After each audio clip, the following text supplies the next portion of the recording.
Selamat siang pemirsa, bersama saya Rahmadianti Aulia yang akan membawakan berita aktual dan terpercaya. Kemunculan siklon tropis Senyar di Selat Malaka pada 26 November 2025 menjadi perhatian besar bagi masyarakat Aceh dan Sumatera bagian utara. Fenomena ini tidak hanya menimbulkan kekhawatiran akan cuaca ekstrim, tetapi juga memicu pertanyaan mengapa siklon tropis bisa terbentuk begitu dekat dengan khatulistiwa. Data BMKG menunjukkan bahwa Senyar berkembang dari bibit siklon 95B dan kini bergerak mendekati daratan Indonesia yang memberi dampak langsung terhadap hujan ekstrim, angin kencang, dan gelombang tinggi di wilayah-wilayah yang berada di sekitarnya.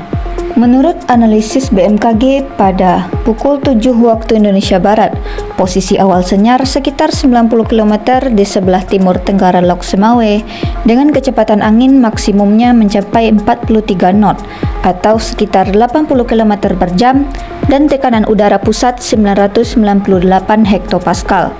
Senyar dikategorikan sebagai siklon tropis kategori 1 dan bergerak perlahan ke arah barat dengan kecepatan sekitar 10 km per jam, mendekati wilayah daratan Aceh. BMKG memprediksi bahwa tanggal 27 November pukul 7 waktu Indonesia Barat, Senyar akan berada di wilayah Aceh Tengah, sekitar 90 km barat daya Lok Semawe. Intensitasnya diperkirakan menurun menjadi 38 knot, dengan tekanan udara meningkat menjadi 1004 hektopascal.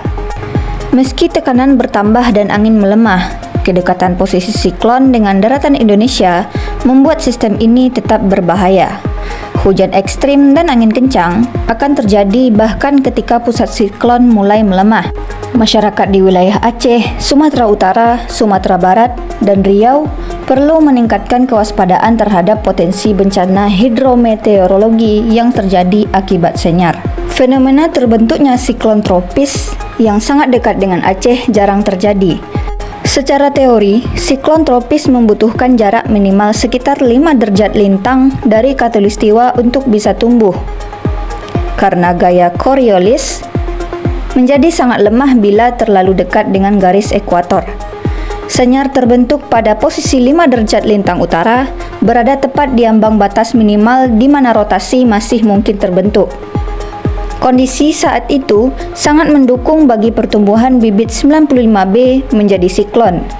Selat Malaka dikenal memiliki suhu permukaan laut yang hangat sehingga menjadi sumber energi besar bagi pembentukan awan konvektif. Pada saat yang sama, kelembapan udara yang tinggi serta struktur angin yang relatif stabil membuat pusaran udara dapat berkembang menjadi sistem berputar yang kuat.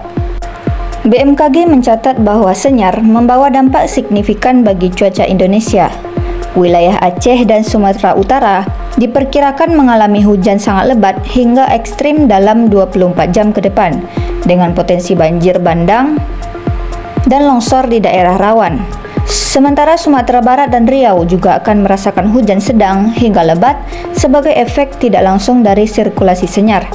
Angin kencang diprediksi terjadi di beberapa kawasan pesisir yang dapat memicu tumbangnya pohon maupun kerusakan infrastruktur ringan. Selain itu, kondisi laut menjadi sangat berbahaya. Selat Malaka bagian utara serta perairan Aceh dan Samudra Hindia Barat Aceh hingga Nias diperkirakan mengalami gelombang setinggi 2,5 hingga 4 meter. Gelombang setinggi ini berpotensi mengganggu pelayaran dan membahayakan aktivitas nelayan. Menghadapi kondisi ini, masyarakat di wilayah terdampak diimbau untuk tetap waspada dan mengikuti informasi resmi dari BMKG maupun pemerintah daerah. Aktivitas di laut, terutama di Selat Malaka dan perairan Aceh, sangat tidak disarankan hingga kondisi kembali stabil. Bagi warga di daerah rawan banjir dan longsor, penting untuk menyiapkan langkah antisipatif dan memastikan akses evakuasi bila sewaktu-waktu diperlukan. Sekian berita hari ini. Terima kasih dan sampai jumpa.